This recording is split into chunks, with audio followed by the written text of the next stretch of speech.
Nada se compara ao seu poder. Não há igual a ti, Senhor. Tu és santo, tu és perfeito, poderoso, tu és Deus.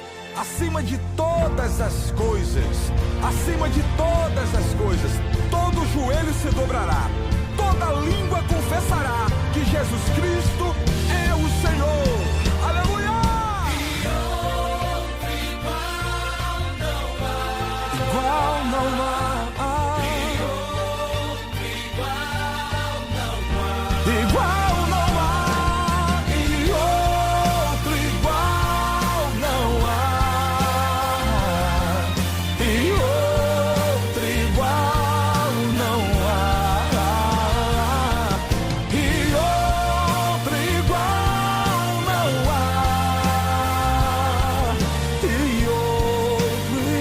A religião, ela não cita placa de igrejas. Quando a Bíblia ela fala sobre religião, ela não cita a Igreja Universal, ela não cita a Igreja Batista, ela não cita a Igreja Assembleia de Deus, a Igreja Pentecostal Unida do Brasil. Muito pelo contrário, quando a Bíblia fala sobre religião, ela diz que a religião pura e sem mácula é visitar o órfão e a viúva nas suas necessidades.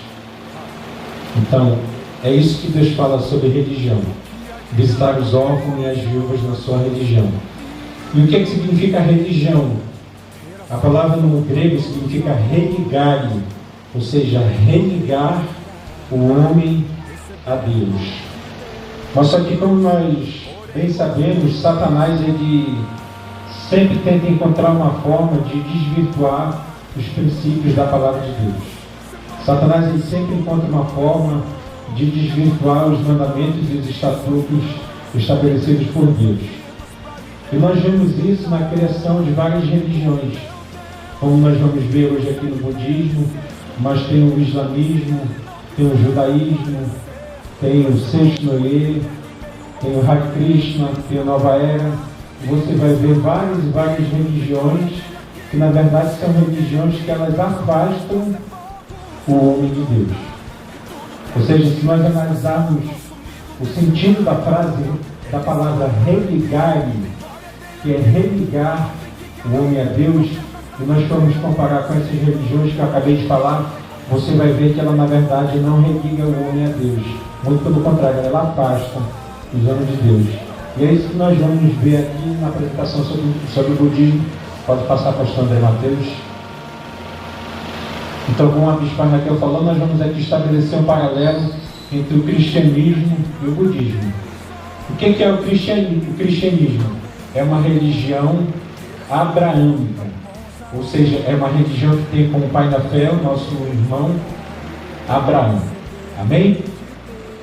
É uma religião abraâmica monoteísta. O que é monoteísta? Teísta, Deus, mono, somente um. É uma religião que acredita em somente um Deus.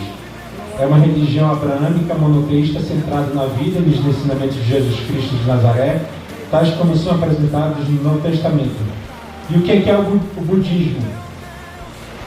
Ele, na verdade, ele não chega a ser exatamente uma religião, ele chega a ser uma filosofia não teísta, ou seja, que não tem Deus, que não acredita em Deus, e que surgiu originalmente na Índia por volta do século VI a.C., e abrange diversas tradições, crenças e práticas baseadas nos ensinamentos, que é o Dharma de Siddhartha Gautama, intitulado de Buda. Pode passar. Eu cacei algumas imagens na internet e eu procurei deixar a imagem desse adepto do budismo, porque ele é uma das vozes mais influentes do budismo no mundo. Quando digo assim, uma das vozes mais influentes é uma pessoa que é formadora de opinião. E aquilo que ele fala, milhares e milhares de pessoas acreditam. E essa frase que está aqui embaixo é uma frase dita por ele.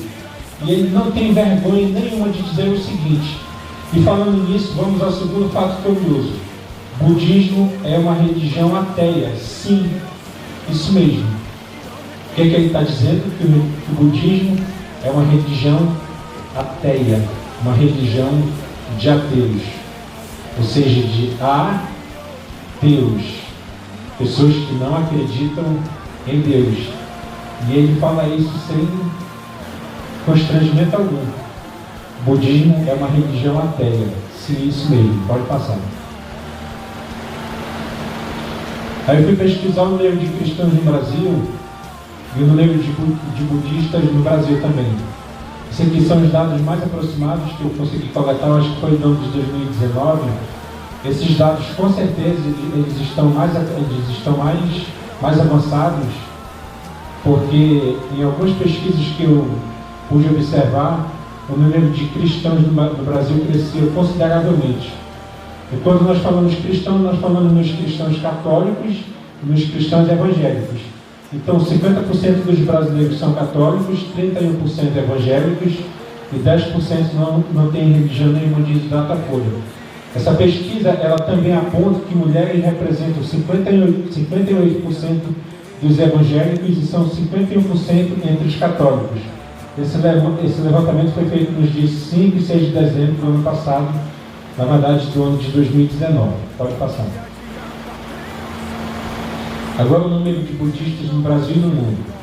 Estima-se que atualmente existam 500 milhões de adeptos do budismo no mundo, sendo a quinta maior religião em quantidade de seguidores. Meus amados, se vocês forem parar para analisar, o mundo tem aproximadamente 7 bilhões e meio de pessoas. E 500 milhões são adeptos do budismo. Ou seja, comparativamente com as outras religiões, chega a ser um número expressivo. Chega a ser um número expressivo de pessoas que são adeptas ao budismo, que são adeptas a essa religião e não acreditam em Deus. E em 13 de abril de 2019, no Brasil, existem cerca de 245 mil budistas. E eu fiquei alegre quando eu vi esse dado, porque, graças a Deus, nós chegamos a nem 1 milhão. E se Deus quiser, esse número de budistas vai diminuir na nossa nação, em nome de Jesus Cristo de Nazaré. Pode passar.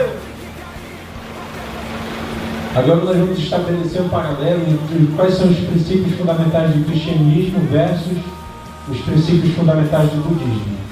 Os princípios fundamentais do cristianismo são amar a Deus sobre todas as coisas e amar ao próximo como a si mesmo. Isso aqui tem a ver com os 10 mandamentos. Quando a gente vai lá para o Novo Testamento, vai haver um questionamento. Poxa, será que devemos seguir exatamente os mandamentos que foram deixados escritos na tábua de Moisés? Não matarás, não adulterarás, não tomarás outro Deus como teu Deus. E a Bíblia vai dizer, eu acho que é lá no livro de Tiago, que os 10 mandamentos eles se resumem em apenas 2. Se você cumprir esses 2 mandamentos, você vai estar cumprindo todos os mandamentos que foram deixados por Moisés. E esses princípios fundamentais são exatamente esses: amar a Deus sobre todas as coisas e amar o próximo como a si mesmo. E quais são os princípios fundamentais do budismo agora? Tem alguns tópicos aqui.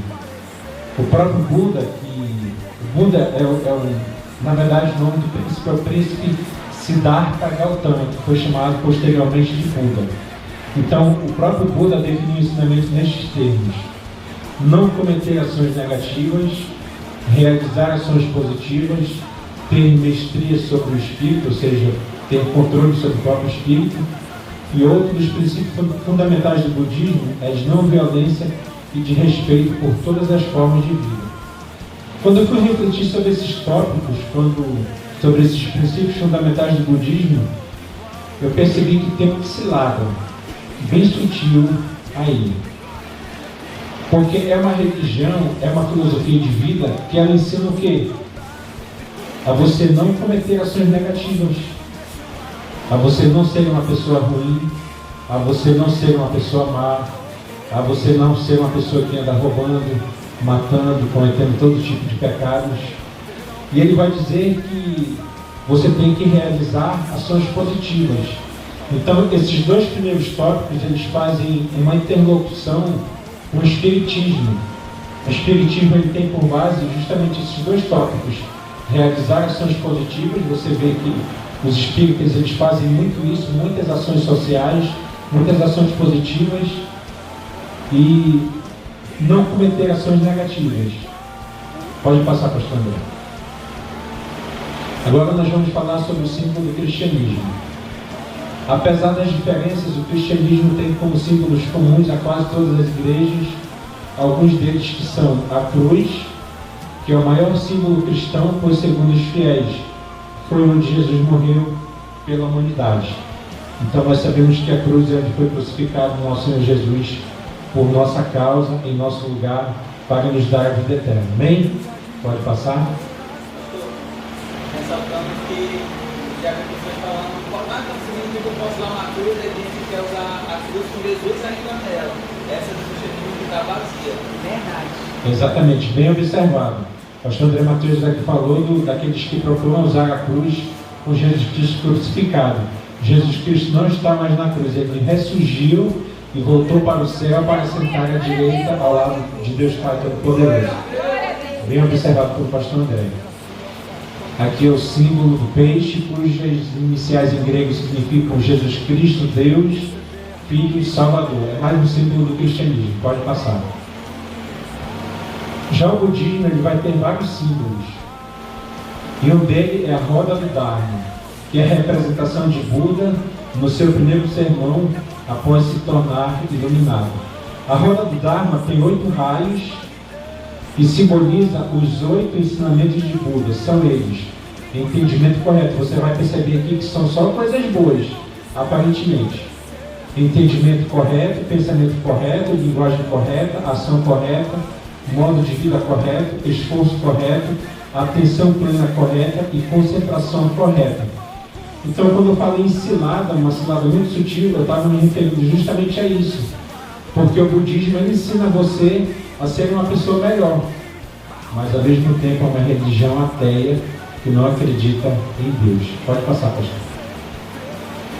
A flor de lótus simboliza a pureza e o esclarecimento. Seu caule representa o cordão umbilical que une as pessoas às suas raízes, enquanto a flor representa a possibilidade humana de alcançar a iluminação. Cada flor de lótus tem um significado diferente de acordo com a sua cor. Eu lembro que quando eu estava na faculdade, eu não lembro exatamente qual era a disciplina, mas eu lembro que o professor ele falava sobre símbolos. E o professor dizia que o símbolo ele tem um poder muito grande de influenciar pessoas. Você pode ver que, se você olhar o símbolo da Rede Globo, você não vai lá ver Rede Globo. Você vai olhar o símbolo dela, mas automaticamente somente vai processar que aquele símbolo é o símbolo da Rede Globo. Então, as pessoas que elas trabalham com magia negra, que trabalham com obras de feitiçaria, elas usam bastante símbolos, porque elas sabem que isso no mundo espiritual tem um peso muito grande. Então, o budismo ele trabalha muito com isso, com símbolos. Nós vimos isso na roda de Dharma e agora na flor de lótus. Pode passar. Agora eu queria que vocês prestassem atenção bem aqui, ó. Vocês conseguem ver algo?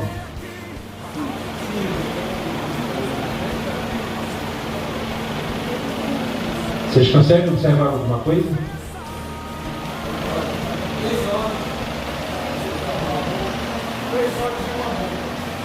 Aqui, ó.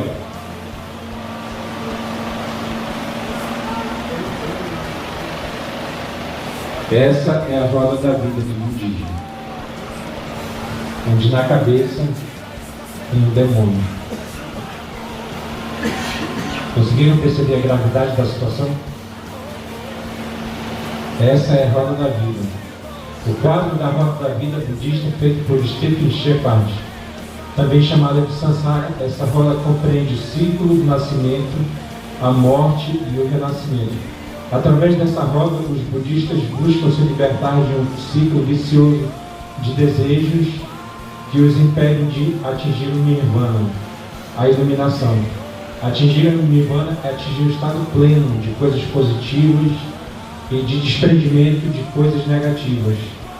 Então, a roda da vida tem na sua cabeça, como nós acabamos de ver, um demônio.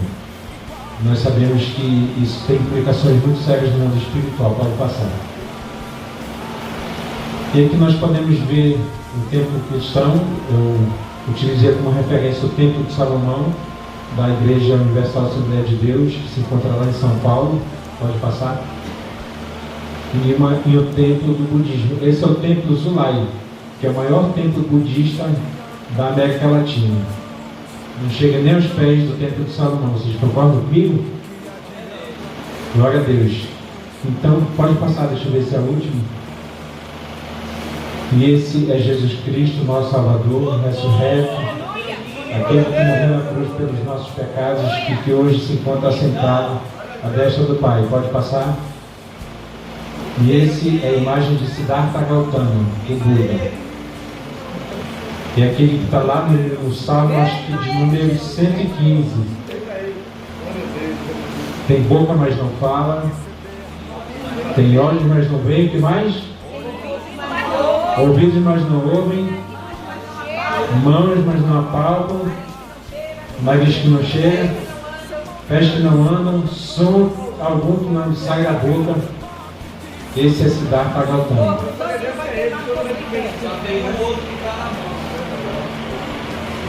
Exatamente.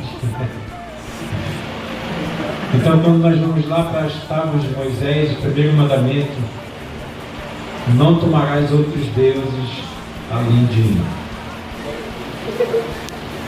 Dos 10 mandamentos é o que Moisés ele mais discorda, porque o Senhor Deus não tomará por inocente aquele que tomar outro Deus que não seja Ele.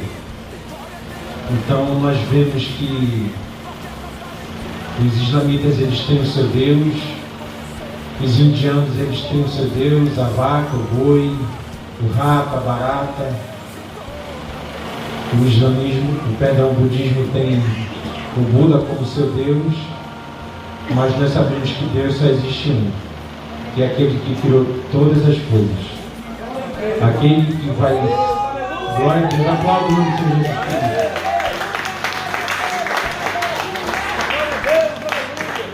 Esse Deus é aquele que vai ordenar a Jesus Cristo e vai dar ordem aos seus anjos. Pode tocar a trombeta. Jesus Cristo pode voltar para buscar o meu povo, lavado, remido e comprado pelo seu sangue. Que você possa, glória a Deus, aleluia. Que você possa refletir sobre o que foi ensinado nessa manhã e que você possa ficar atento a essas religiões que são travestidas de boas ações, que são travestidas de coisas positivas, mas que no fundo não aceitam a Deus como Criador dos céus e da terra. Queria agradecer a oportunidade em nome de Jesus.